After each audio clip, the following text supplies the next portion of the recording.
This episode is titled Time Out of Joint. It came out on October 8th. Time out of joint. You made that song last time.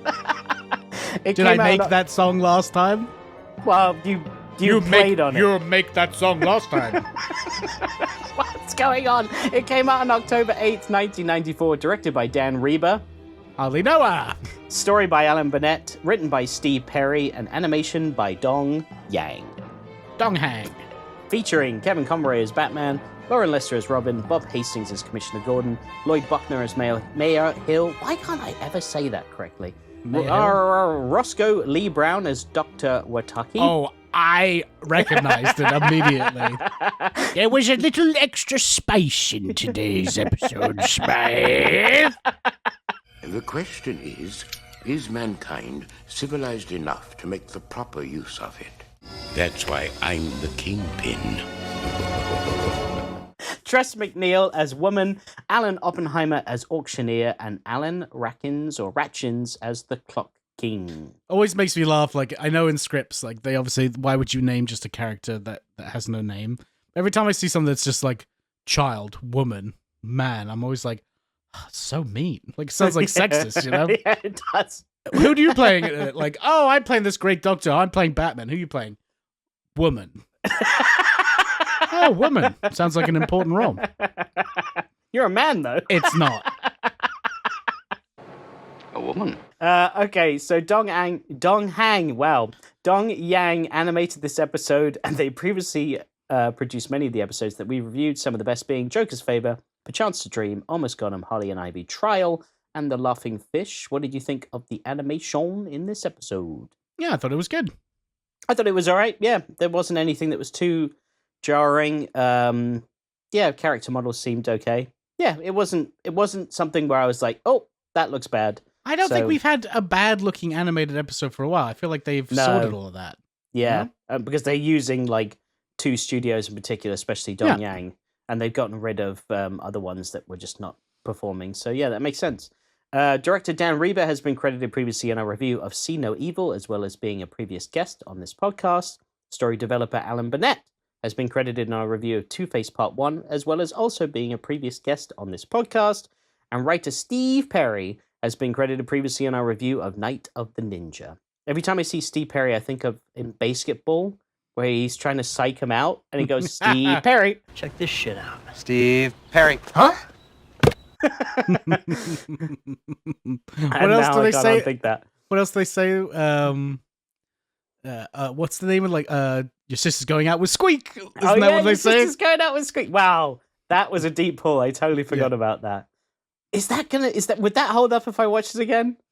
I own it, so if you want to watch it, it's on my Apple. Oh, okay. Maybe I'll check it out because I haven't seen it. Did I just fart? We always say that one. I mean that one's a classic. Did I just fart? Okay, all returning voice actors have been credited previously on this podcast in their first appearance on this show, such as Alan Ratchins in The Clock King or Lloyd Buckner in On Leather Wings. As far as new acting creds go for this show, Tress MacNeille, who plays Woman, will go on to play Marion. Man. Will go on to play Marion in Sub-Zero, the Batman movie Sub-Zero. Little Boy in Holiday Night, so she plays Woman. Oh, she's going to play all types of humans. Except for a man. Margaret Madsen in Cold Comfort, the episode Cold Comfort, and she plays many other small roles in subsequent DCAU shows. Outside of the DCAU, she's known for voicing Chip in Chip and Dale's Rescue Rangers. So that's a pretty good character right there.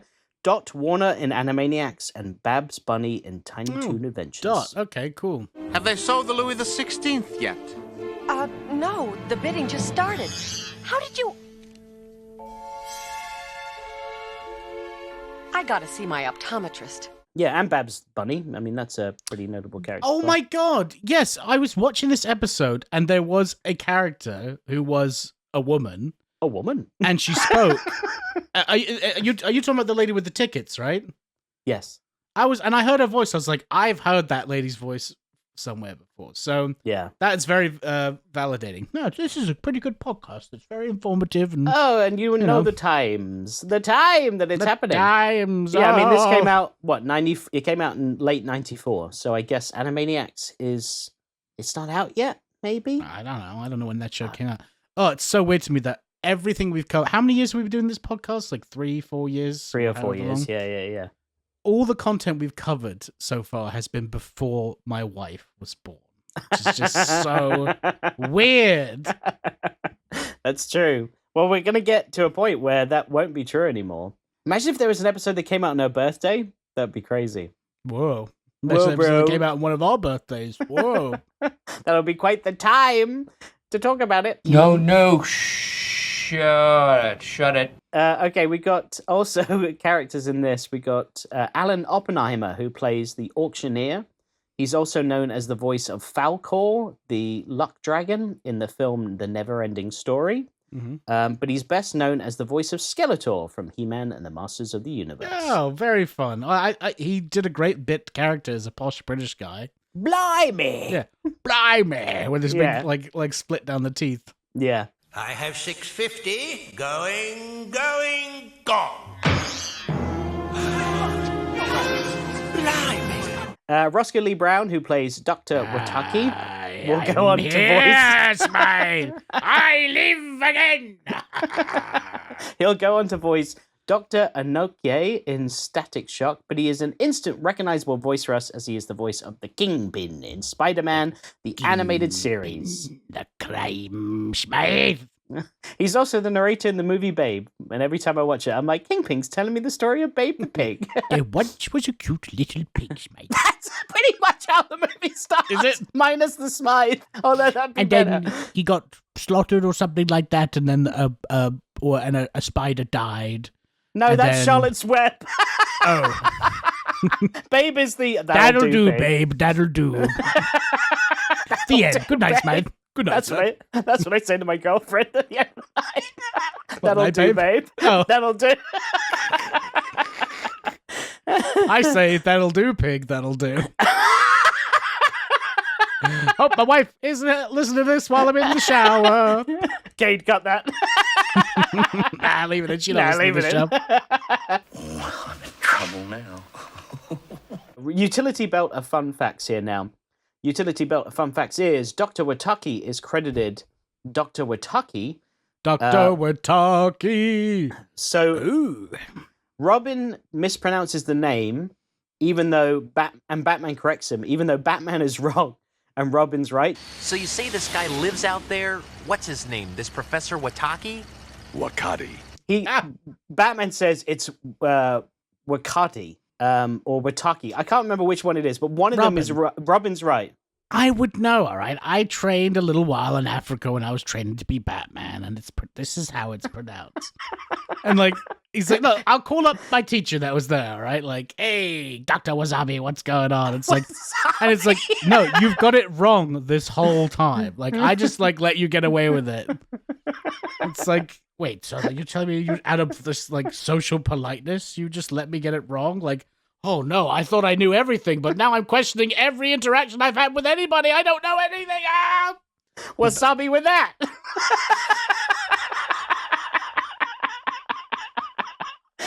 Yeah, so Robin says it right, Batman says it wrong, and I wish Batman was corrected. That would be amazing. Okay, next fun fact here. When clock... Oh my god. Okay, next fun fact here is when Clock King is blinded by the lights in the mayor's office, he fears... like a douche and a ruler in the night. Is it douche, by the way? Did they say that? I don't know. I say Yeah. douche. Yeah, I say douche as well. But he's blinded by the light, and then as he rubs his... I'm blinded by the light. Am I going to keep on saying it? You're going to have a new song? All right. Clock King's blinded by the light, and as he goes to rub his eyes, he's still got his glasses on, so he's just rubbing his eyes with his glasses on. I don't have time for this.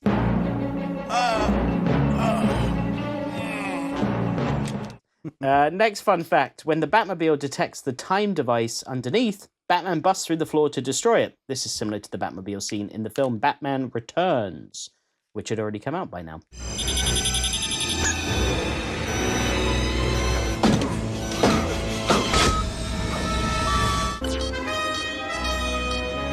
There it is.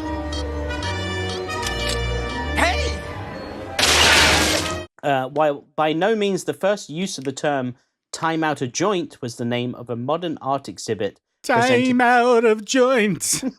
Jesus. So, yeah, it's obviously a common phrase, but the reason it's used in this episode is because it was the name of a modern art exhibit presented by the Clock King in Batman 66. And I will say, buddy, this episode is super Batman 66. In fact, it might be the most 66 Batman episode of this show that I've seen yet, in my opinion. Yeah, because it's Batman and Robin on an adventure, and obviously they have to get rid of a bomb at the end and stuff. I'm a big Clock King fan. I was having a great time with this episode. I mean, Kingpin showing up, I was like, oh, baby. I was just like, this is for me. He's not the Kingpin, but yeah. He's the Kingpin. And the only thing that held it back for me was when Batman and Robin were frozen in the Batmobile, and they're like, days are passing. If someone hits us, it could cause an atomic explosion. I'm like, so no one's driven into you for 2 days? And also, is it just everyone sees the Batmobile like frozen there? Because people would come up and be like, start taking pictures and be on the newspaper, like Batman and Robin moving ridiculously slowly, like doing a mime thing. Like, it'd be weird. Why did the Batmobile stop? Because it's still moving. It would just be moving a lot slower. It wouldn't be stopped. Yeah. And when he said hours are passing like minutes, and it's been like a day or so, I was just thinking about, what did Alfred think they were doing? You know, they didn't come home. Like, what does he think they are? You know what I mean? They're dead. No. It's Protocol 7. They're dead. It's been over 16 hours, so yeah, Wayman is mine. Protocol 7. Yeah, they come home and he's having a party. And Execute Order 66. Pizzas. We're having a party. Hey-o. They come back to the Batcave and he's just like having a rave. It's been 2 days. He's like wiped out, you know, like in the background there's like, you know, Killer Croc like hanging, like, you know, completely passed out, and Scarecrow like with a lampshade on his head. Mad Hatter's like, come on guys, the party's still going. He's like doing a keg stand, and I was like, Mad Hatter, I'm wasted, man. It's been 2 days. Riddler's like, riddle me this? Oh, shut the fuck up! Yeah, that would be amazing. What the fuck has been going on here? You didn't call me? Not cool, guys. Not cool. Oh, look fun. I mean, that was all right. Oh, brother, this guy stinks. When he came to the joke, his mind went blank. Oh, we're bringing it back. Cameo as well. So, more fun facts here. The auctioneer appears to be the auctioneer appears to be visually modelled on the English actor Terry Thomas, given the man's accent and distinctive gap to his teeth. So he was modelled after a British actor who I think was in like the Carry On films. I feel like that's where he was from. And then finally, Robin says, faster than a speeding bullet when he passes a nearby plane, quoting Superman before he even appears in the DCAU. Yeah, very cool. Faster than a speeding bullet. Yeah, so like I said with this episode, Batman 66, it was fun, but yeah, like Dick is like doing one-liners, and then suddenly he's like, I think I just saw the Clock King, and that whole auction scene felt very Batman 66 at the start. They're like rappelling down buildings, or like throwing a bat rope around Clock King to stop him. It just all felt like Adam West was going to pop out any minute, and I was like, I like it, but do you think Batman was like, oh, I'm not going to save the juicy crimes to have with Robin, like, you know, Joker's about that's a me thing, all right? You know, Two-Face, don't need two people, just one. It's like, if you want to come, Clock King's loose. You want to come, Dick? I mean, would you like to accompany me, Richard? Yeah. You got like BSMP being like, yep, you can say that. Can't say come, Dick. Can I say Dick come? Like, Dick come. Like a dog? Don't say dog in that sentence. Yeah, it did seem a little bit of like a weird kind of, I mean, it is a nothing caper, but at the same time, Clock King, he has. I really didn't mean to do that. Clock King has a device that can stop time. So really, revolutionary device. Absolutely, it would cure world hunger by making those plants grow. Well, I mean, loads of things can cure world hunger, but it's the greedy people that aren't letting it happen. Am I right, everybody? We're getting political, folks. We're getting political. World hunger. Have you talked about it in a while? Bet you haven't. Bet you're full. Listen to this right now. Feel bad. I feel bad every day. I'm really fat. Then I think about world hunger. I'm like, I'm not hungry at all, except I'm hungry all the time. But yeah, also, he is probably Batman's strongest villain in this current Yeah, well, he time. always beats the shit out of Batman, and I love it. Like, dude, Yeah, he study does. kung fu around the world. Multiple fighting styles to take on anybody. He's fought ninjas, he's fought giant crocodiles, killer clowns, but one fucking posh English dude with a little poker stick and just a good, like, backhand always stumps him. Like, Batman came through the window and, like, tried to hit him, and he was like, get away from me, bitch, and just, like, hits him. Like, it's, like, no problem. And they tied him up. So, I knew I should have taken that fucking posh, like, old-timey fighting course in England, but I was like, no, go to Japan, learn karate. Just not Japanese. And I just loved how he stopped time and tied him up and then, like, turned it back on. So Batman woke up and he was like, oh, I'm now tied up. And he just looked so innocent. He looked like a sausage on the ground, like, wriggling around.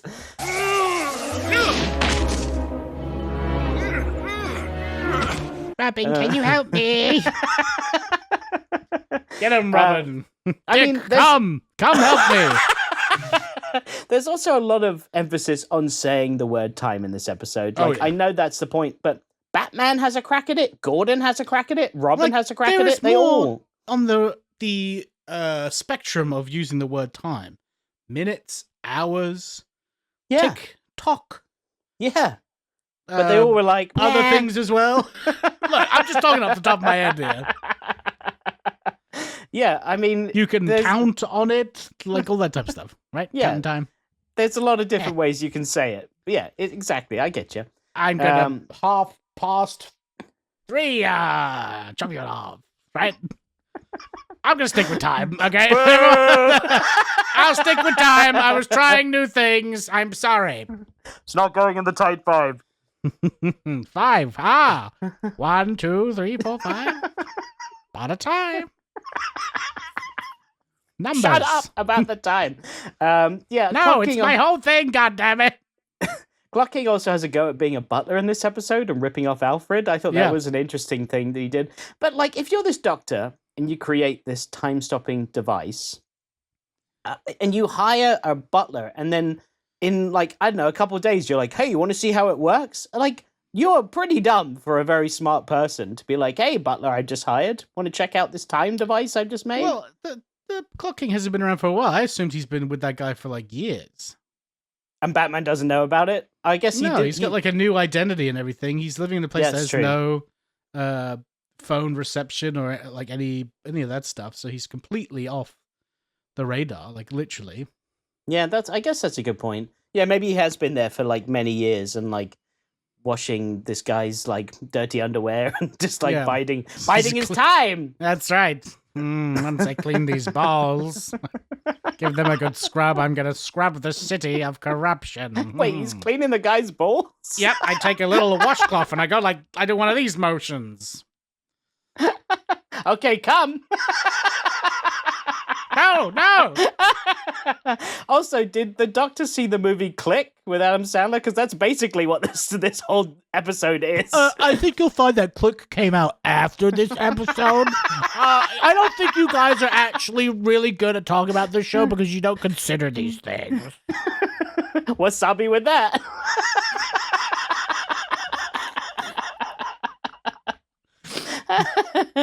Batman also, I noticed Batman in this episode acts really weird. Like, was he drunk? Because the first time pun he says, and then Dick asks him if he's sure the Clock King will show up, and Batman says, as sure as night follows day, and then, like, looks away, and I'm like, you've never said anything like that ever in this show. You really think our guy will show up? Sure as night follows day. As night follows day. What? He's hotboxing his cape. He's just like... I can see it coming out the bottom of the cape. No, you can't. Did he like get a book Smoke of analogies or something? Like, was he reading on the toilet and he's just like, night follows day. I gotta remember that one. I am the night. I'm the night, so I follow the day. Time to wipe up. Alfred, I need the bull scrubber again. Shit all over my nuts. Coming, sir! Dick, come! I did like how the time traveling scenery looked in this episode, though. Like the black, and white. Yeah. I thought that was cool. And Clock King going to the elevator and then laughing at that idea was fun as well, where he was just like ridiculous because he's and realised he also won't go like up. walking up the stairs being like, it's gonna be a nasty fall, and like not helping her at all.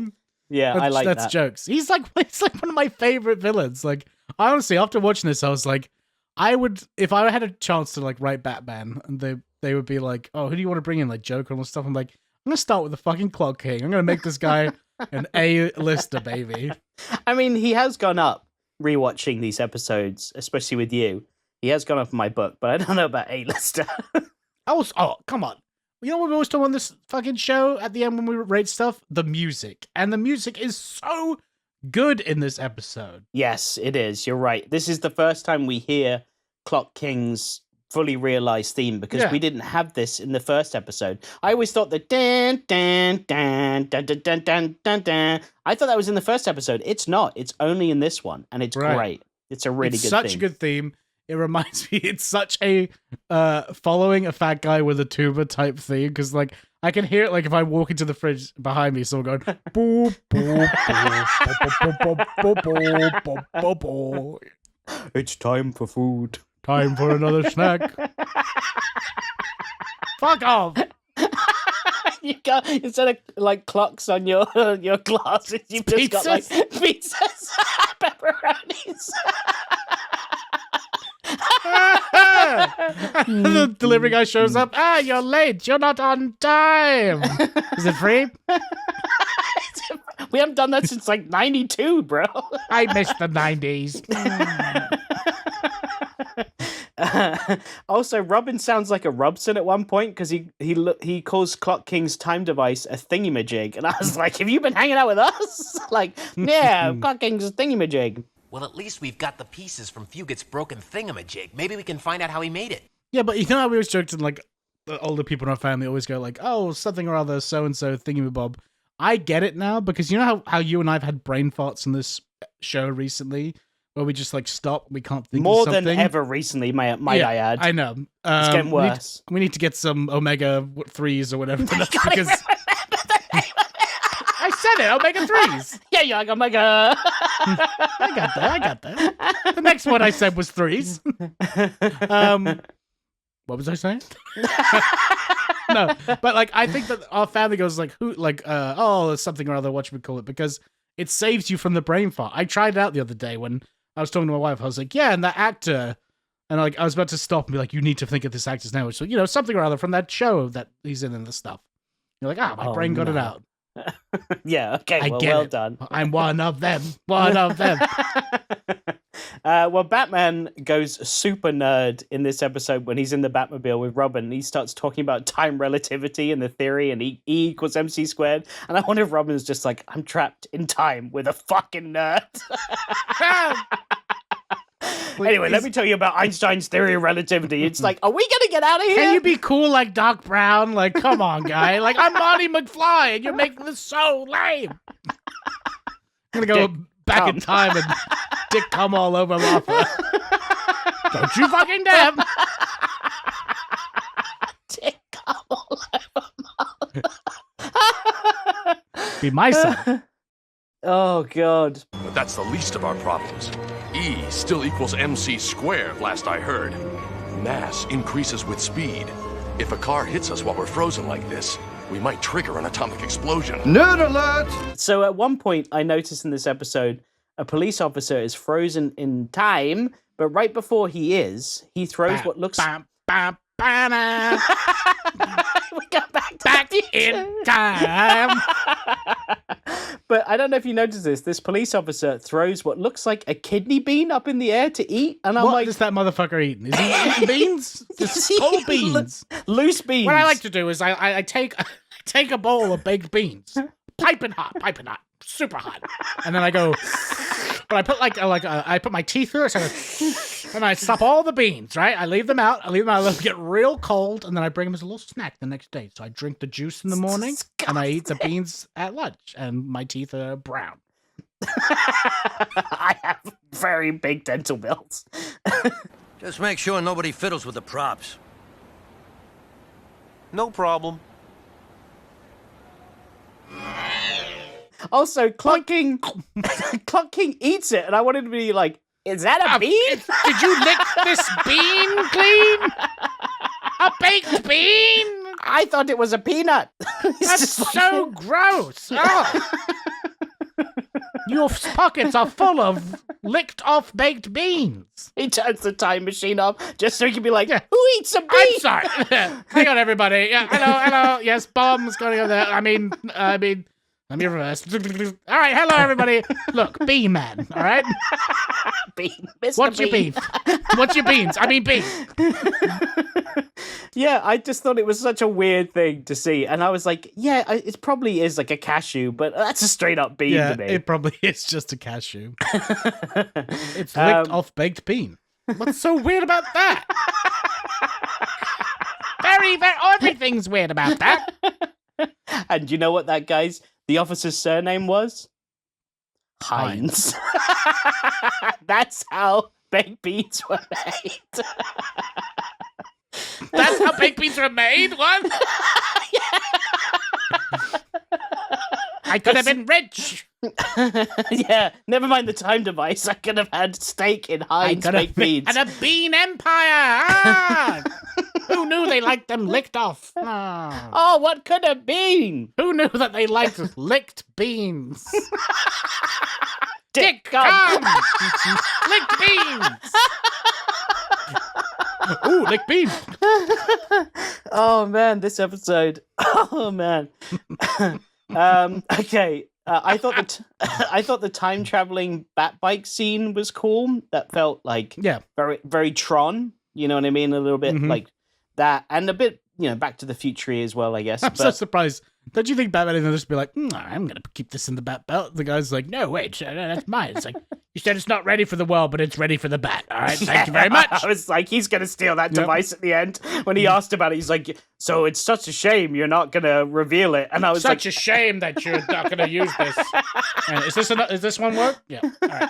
Really bad that, could save a lot of lives, and world hunger. Dick, come. I got to put it in your utility belt.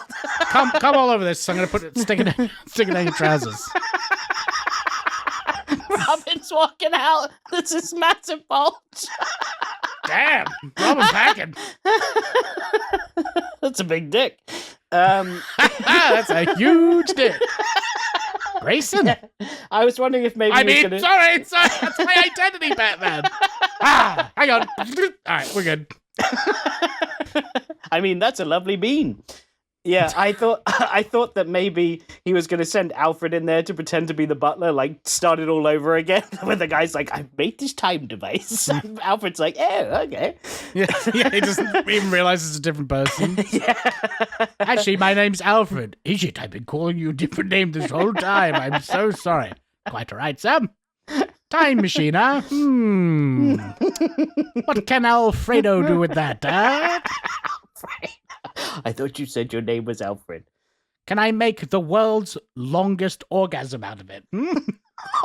Just as I'm about to explode, we slow down time for a long time. I'm talking dick cum, baby. I've never said. I don't think I've ever said "dick cum" so much in my life as in these last 20 Alfred minutes. Orgasming for 24 hours or 48 hours in the Batmobile in the middle of the highway. And all the people look at him. It's Alfred. It's Alfred coming 48 hours. Really slowly. What the fuck? Oh no. So dumb. That's like extra slow motion, you know what I mean? Like, It's, people pay for that. No one can hear it because he's in the Batmobile. He's just like, but no, he's hitting the window. Bean guy's there just eating beans, watching the whole thing go down. Bean? Anybody? Bean? I'll take one. God. Oh, licked. I prefer pre-licked. Okay. Yeah. So they travel through time very quickly on their motorcycles. And then I thought they were like passing through Rossum's farm at one point. Like it looked like it was that guy. Go surreal. Like they ride motorcycles. Been a long time since I've seen you guys. Damn, huh? Not another one. Y'all want to get high? Yeah. I built a new robot. It's called Dick Cum. Real good. Does what it says on the tin. I started a bean farm. Apparently people like to lick them dry. I didn't know that. How did we get here? Oh, man.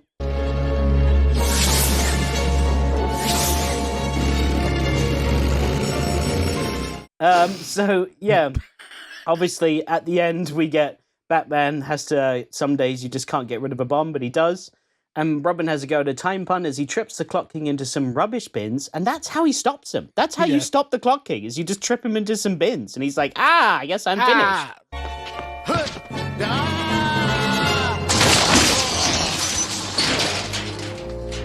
Waste from city is my greatest weakness.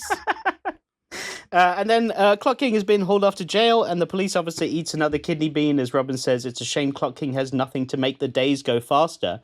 And I don't know if Robin was paying attention, but that's not what the device does. It doesn't make time go faster. It makes it everything around you, but my background is fading away. I don't know why. It does, but it's like, all time is regular, but time! It changes time for a particular. So if he put it on the rest of the world instead of himself, then maybe it would work. I don't know. Maybe. Yeah, also, I guess do you so. send that guy to Arkham? Is he a bit crazy, would you say? This is the first time we've seen him go to jail, because before he was thought dead, because they were like, they had that, fight, and he was like presumed dead. So I don't think he goes to Arkham, do you? I mean, he's compulsory, but I don't think he's crazy. I did some pretty crazy. He was going to blow people up with a bomb and stuff. Like he's like, I just have OCD. Like, you know what I mean? No, Like, I would say that he's crazy. He tried to murder people with bombs. He planned all these devious things, and full of revenge. Like I think he needs some psychiatric evaluation. Okay. Well, I guess. Well, actually, there is one more appearance of the Clock King, I believe, and it's not until the Justice League, and I don't think we're going to watch those. But he's like part of their Suicide Squad without calling it Suicide Squad. How do you call a Suicide Squad on a kids show? What do you call them? I know, it's like Task Force X. I think that's what they call them instead, which is also their name in the books, I think. Okay. Anyway, yeah, I thought that maybe like this ending just could have been. I don't know. That's the one thing that let this episode. Not that it was a great episode, but I was having a romp, and then this end was just kind of like, and they tripped him, and then he's going to jail, and I was like, that's really let me down, Yeah, I would like him to escape again somehow. Like, you're not going to catch me, Batman. Yeah, exactly. And Batman would be like, oh, you fucking really want to catch that guy. How does he always evade it? Like, oh. Yeah. I will not have this be my arch rival. I cannot. Imagine Joker, that. Fine. Yeah. But They not shall the Clock go, King. fine. Clock King? I can't go to the Justice League and tell them my arch nemesis is the Clock King. Superman's like, well, mine's just a bald, smart guy. I mean, don't worry about it, Hey, yo, don't worry about it. I mean, imagine if like the Clock King, I don't know, he stopped time at the end, but the device malfunctioned, and then he couldn't turn time back on? Because did it Or affect? here's what I would do: it affects the device. He's shot through time, and you're like, we don't know where he's gone. Yes, there and you then go. he pops back up in Batman Beyond, baby. Oh, I love it. That's what I would do. I love it. And then he would go after. He would try and find the identity of like Batman and Bruce Wayne because he's like, you have robbed me of my life. Oh, that's awesome. And yeah, imagine like seeing an old man Bruce, and it's like Clock King's younger than Bruce in that moment. That's cool. I like it. That would have been cool. Wow, this is really cool. Well, we've done it again. And you end it where they malfunction the machine, but it goes the other way. And then he's like, wow, and he looks up and there's like a T-Rex or something like that. They've sent him way back in time. It's like, see ya. Get out of that one, guy. Oh, yeah, actually, he's in the Batcave and he's trying to escape. And then he sees like the robot T-Rex in the Batcave and he's like, and then realizes it's fake. And then the time device transports him back into and it's a real yeah. Thank you. That's how we work together. That's how we do it. DC, you got my number. All right, well, that's the end of this episode, and it's about time we rank it. I assume it's not going in our top 3. No, it's not. It's not. It's not. Number 2. No, it's definitely not. No, our top 3 is Almost Gone and Joker's Favor, The Laughing Fish, and that will stay the same. But ranking out of 10, what would you give it? If it wasn't for them freezing in the car for like 48 hours and hoping not to get hit, which was a bit too far-fetched, I liked him getting rid of the bomb. I thought that was fun, and I had a really great time up until the car scene. So I'll give it a 7.7. Yeah, I gave it a 7.5, so I'm right around the same place with you on that one. It wasn't that bad. No, I love the voice actor for Clock King, and I just like the character. Yeah. I think he's weirdly unique. Yeah, he is fun. And he's on Batman 66 as well, and he's good in that. And I think that's where they were pulling from, and it works for this cartoon. You know, as long as you balance it with like what this cartoon is, and not just make it a rip-off of 66. So yeah, it works for this show definitely. All right, we're going into Fit Check. Bruce and Dick wear tuxedos at the auction, looking very James Bond-like.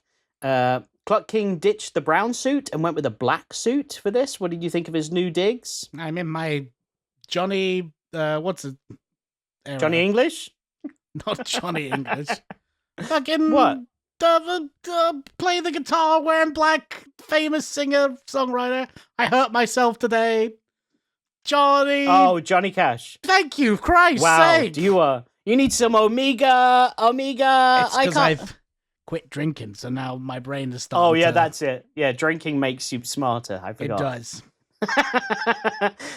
Clock King also wears a grey butler's outfit, and that's the end of that for Fit Check.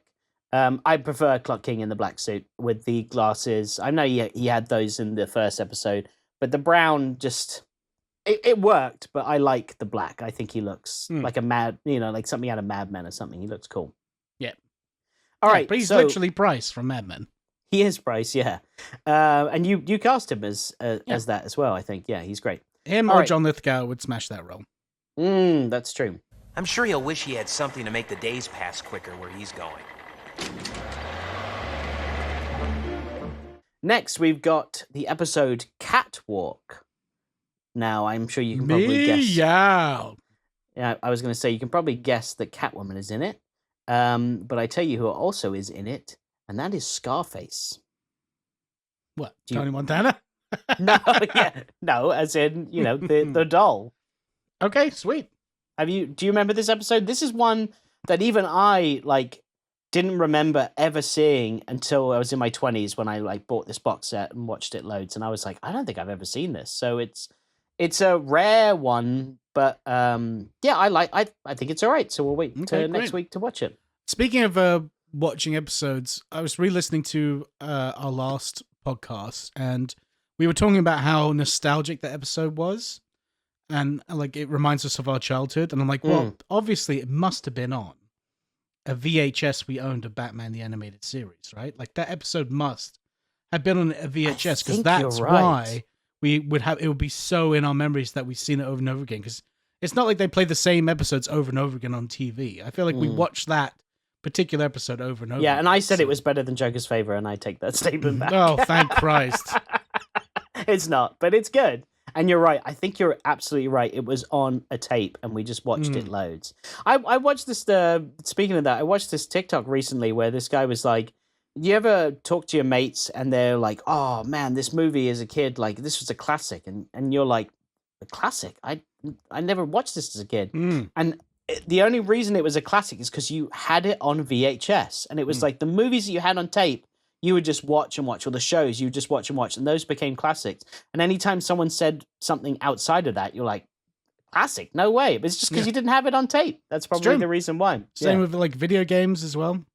Yeah, same with video games. Yeah, that's true. If you had PlayStation, not N64, or vice versa, you didn't have Bandicoot or Mario or whatever. That's Just the way the world was back then. All right, anyway, I made my point. Come back next week where we'll be talking about... I remember the days of going into Blockbuster and renting an N64 before I owned one and listening to Power Man 5000. Oh, and yeah. playing Mario Golf. This is what it's like when having worlds having pizza collide. bagels. Remember pizza bagels? Oh, do I remember pizza bagels? They do them here, but they're just so shit. What a time to be alive. Ah, yes. The 90s. What a time. All right, well, come back next week. We'll be talking Catwalk about another 90s episode of this show. On the catwalk. On the catwalk. And I shake my little tush on the catwalk. I ain't a moaning. You know what I mean. And I shake my little Scarface on the catwalk. I'm a Scarface.